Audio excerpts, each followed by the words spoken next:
Hi, നമസ്കാരം. S ഗാർഡനിലേക്ക് സ്വാഗതം. ഞാനിന്ന് നിങ്ങൾക്ക് പ്രത്യേകിച്ചൊരു വിഷയം എന്ന് പറഞ്ഞു കഴിഞ്ഞാൽ പ്രൂണിങ്ങിനെ പറ്റിയാണ്. എല്ലാവരും ചോദിക്കാറുണ്ട് എപ്പോഴൊക്കെയാണ് പ്രൂണിങ് ചെയ്യേണ്ടത്, പല ചെടികൾ എപ്പോഴാണ് പ്രൂൺ ചെയ്യേണ്ടത്, ഏത് സമയത്താണ് പ്രൂൺ ചെയ്യേണ്ടത്, പ്രൂൺ ചെയ്യുമ്പോൾ എന്തൊക്കെയാണ് ചെയ്യേണ്ടത്, അതിനെ പറ്റിയിട്ടുള്ളൊരു വിവരണമാണ് ഞാൻ ഈ വീഡിയോയിൽ നിങ്ങൾക്ക് വേണ്ടി ഷെയർ ചെയ്യുന്നത്. ഇതിപ്പോൾ ഒരു കശുമാവാണ്, ബെഡ് ചെയ്തിട്ടുള്ളൊരു കശുമാവ് തൈയാണ്. ഇത് കണ്ടോ, ഇത് ഞാൻ പ്രൂൺ ചെയ്തതാണ്. ഇവിടെ പ്രൂൺ ചെയ്ത് ഇവിടുന്ന് 4 ചില്ലകൾ വന്നു. അതിപ്പോൾ നിറയെ പൂവിട്ടുണ്ട്. കണ്ടോ, ഇവിടെ ഒരു കട്ട് ചെയ്തു, ഇവിടുന്ന് 2 ചില്ല വന്നു, അത് ഫുള്ള് പൂവിട്ടു. ഇതാ ഇവിടെ കട്ട് ചെയ്തു, ഇവിടെ 4 ചില്ലകൾ വന്നു, 3 പൂവിട്ടു. ഇങ്ങനെയാണ് ഇതിൻ്റെ ഈ പ്രൂൺ ചെയ്യുമ്പോൾ നമുക്ക് വരുന്ന ഗുണങ്ങൾ. അതാണ്, ആ ചില്ലകളിൽ മാത്രമാണ് നമുക്ക് പൂക്കൾ വരുന്നത്. പിന്നെ നമുക്ക് ഇതിൻ്റെ സമയമാണ് എല്ലാവരും ചോദിക്കുന്നത്. സമയം എന്ന് പറഞ്ഞാൽ എൻ്റെ സമയം എന്ന് പറഞ്ഞാൽ കൂടുതലും മഴക്കാലത്ത് ചെയ്യുന്നതാണ് ഏറ്റവും നല്ലത്. പക്ഷേ ഞാൻ എപ്പോഴും നന്നായിട്ട് വളം ചെയ്യുകയും വെള്ളം സ്ഥിരമായിട്ട് ഒഴിക്കുകയും ചെയ്യുന്ന ആളാണ്. അതുകൊണ്ട് ഞാൻ എൻ്റെ ചെടികൾക്ക് ഞാൻ പ്രൂൺ ചെയ്യാനായിട്ട് സമയം നോക്കാറില്ല. ഒരുപാട് ചില്ലകളായിട്ടുണ്ടെങ്കിൽ ഞാനത് കട്ട് ചെയ്തിട്ട് ഇതുപോലെ ആക്കും. ഇനി അടുത്തത് കാണിക്കാൻ പോകുന്നത് ഇത് തായ്ലൻഡ് ബെറാപ്പിളാണ്. ഇതും ഇതുപോലെ തന്നെ പ്രൂൺ ചെയ്തിട്ട് നല്ല ബുഷ് പോലെ ആക്കി എടുത്തിട്ട് കണ്ട. ഇതിൻ്റെ കടവശം നോക്കി കഴിഞ്ഞാൽ അറിയാൻ കണ്ടോ, നല്ല കനായിട്ടുണ്ട്.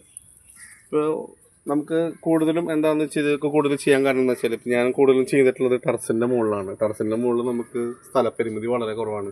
ഞാനൊരു 750 സ്ക്വയർ ഫീറ്റാണ് ഈ ടെറസിലുള്ള സ്ഥലം. അപ്പോൾ ഇതിൻ്റെ ഉള്ളിൽ ഞാനിപ്പോൾ ഏകദേശം ഒരു 30 വെറൈറ്റി ഐറ്റം ഇവിടെ വെച്ചിട്ട്, അത് 30 ഐറ്റം ശരിക്കും പറയുകയാണെന്നുണ്ടെങ്കിൽ ചട്ടിയിലാണെങ്കിൽ പോലും അത് വലിയ മരങ്ങളായിട്ട് നമുക്ക് സ്ഥലം ഉണ്ടാവില്ല. പക്ഷേ ഞാനിത് വളരെ അടുക്കും ചുറ്റോടുകൂടിയാണ് ഇവിടെ ചെയ്തിട്ടുള്ളത്. ഓരോ ചെടിയും നോക്കി കഴിഞ്ഞാൽ നിങ്ങൾക്ക് അറിയാൻ പറ്റും.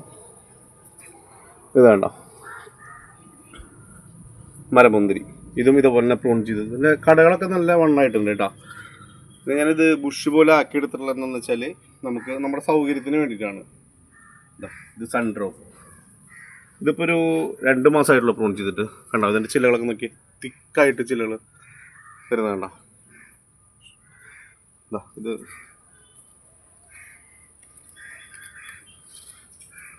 ഇത് റെഡ് ഗോവ. ഇതൊരു 3 തവണയായിട്ട് ഉണ്ടായിട്ടുണ്ട്. നമ്മൾ കട്ട് ചെയ്യുന്ന ശാഖകളിൽ നിന്ന് മുഴുവൻ ചില്ലകൾ വരും. അതിലൊക്കെയാണ് നമുക്ക് പൂവിട്ടിട്ട് കൂടുതലും ഉണ്ടാവുന്നത്.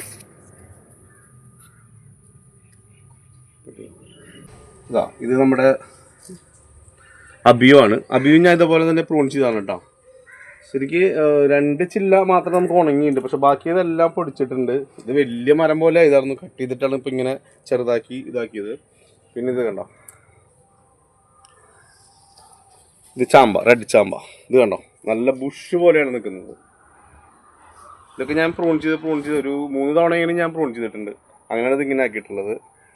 ഇത് നമ്മുടെ ജപ്പാൻ ഗോവ കണ്ടോ. ഇതൊക്കെ പ്രൂൺ ചെയ്ത് ഇതേപോലെ ആക്കി. ശരിക്കും ഇതൊക്കെ കമ്പം ജില്ലയായിട്ട് വലുതാവണമെങ്കിൽ ഒരുപാട് സ്ഥലം വേണം. പക്ഷെ നമ്മുടെ സ്ഥലപരിമിതിക്ക് അനുസരിച്ച് നമ്മളിത് ഇങ്ങനെ ബുഷാക്കി എടുത്തണം. അതുകൊണ്ട് നമുക്ക് ഗുണങ്ങളുള്ളൂ. കണ്ടോ, ഓരോ ചില്ലകളിൽ നിറയെ പൂവിടും. ഇതിനുള്ളിലൊക്കെ കണ്ടോ നിറയെ മുട്ടുകളാണ്. അല്ല, ഇത് നമ്മുടെ ദുരിയൻ പഴമാണ്. ദുരിയൻ എന്ന് പറഞ്ഞാൽ ലോകത്തിലത്തെ ഏറ്റവും സ്വാദേറിയ പഴമാണ് എന്നൊക്കെ പറഞ്ഞാൽ ശരിക്ക് നിലത്ത് വെക്കേണ്ട ഒരു ഫ്രൂട്ടാണ്. വലിയ മരാവുന്നതാണ്. പക്ഷെ ഞാനിത് ഒരു പരീക്ഷണാടിസ്ഥാനത്തിലാണ് ചട്ടിയിൽ വെച്ചിട്ടുള്ളത്. പക്ഷെ നല്ല രീതിയിൽ വളരുന്നുണ്ട്, നല്ല ഗ്രോത്തിലൊക്കെ വളരുന്നുണ്ട്. ഇത് ഞാനൊരു 2 തവണ പ്രൂൺ ചെയ്തിട്ടുണ്ട്. ഇപ്പോൾ വേണ്ട നല്ല ചിലളാക്കി ബുഷ് പോലെ നിൽക്കുന്നുണ്ട്.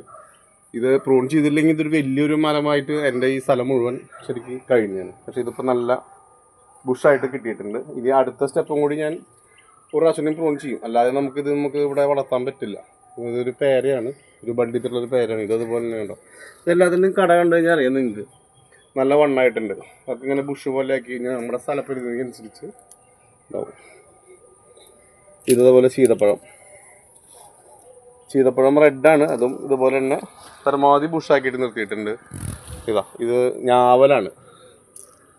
ഞാവലൊക്കെ ഇതിൻ്റെ കട കണ്ടോ, നല്ല വലുപ്പമാണ്. വലിയൊരു മരത്തിൻ്റെ കട പോലെ ഇട്ടുണ്ട്.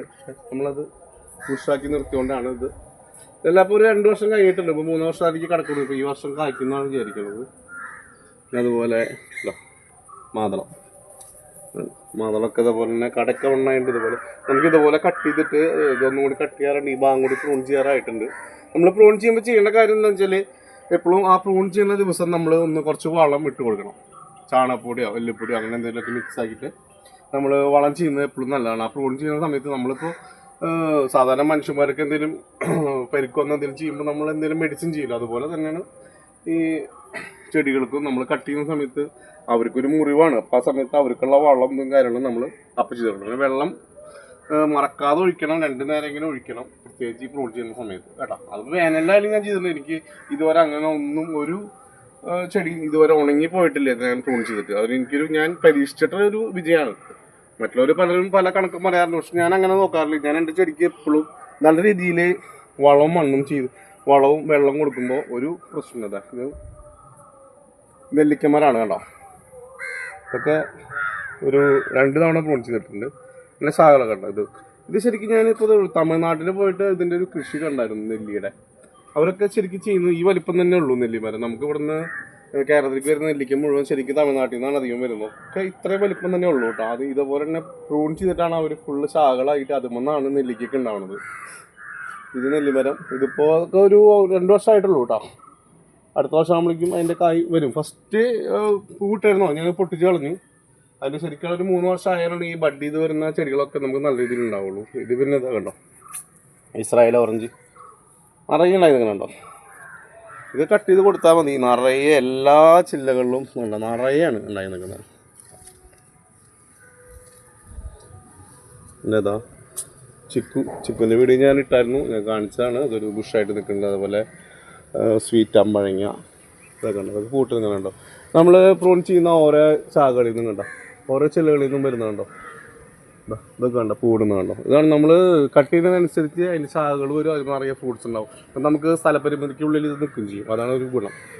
അപ്പോൾ നിങ്ങളെല്ലാവരും ഇതുപോലെ തന്നെ നമ്മുടെ പ്രത്യേകിച്ച് ടെറസിൻ്റെ മുകളിൽ ചെയ്യുന്നതാണെങ്കിൽ, ചെടിച്ചട്ടികളിൽ ഇതുപോലെ വലിയ ചട്ടികളിലാണ് ചെയ്യുന്നതെന്നുണ്ടെങ്കിൽ എപ്പോഴും പ്രൂൺ ചെയ്ത് നല്ല ഭംഗിയിൽ കട്ടായിട്ട് ചെയ്താൽ മാത്രമാണ് നമ്മളത് വിജയിക്കുള്ളൂ. കാരണം നമുക്ക് സ്ഥലം ഇല്ലല്ലോ. സ്ഥലം ഇല്ലാത്തവർക്ക് ഇത്രയും സ്ഥലത്തിൽ നമുക്ക് ഫ്രൂട്ട്സുകൾ കിട്ടുകയും ചെയ്യും, നല്ല അടക്കത്തിൽ ഒതുക്കുന്നതിലൊക്കെ നിൽക്കുകയും ചെയ്യും. ഓക്കെ, അപ്പോൾ ഇഷ്ടമായാൽ വീഡിയോ ലൈക്ക് ചെയ്യുക, സബ്സ്ക്രൈബ് ചെയ്യുക. Okay, thank you.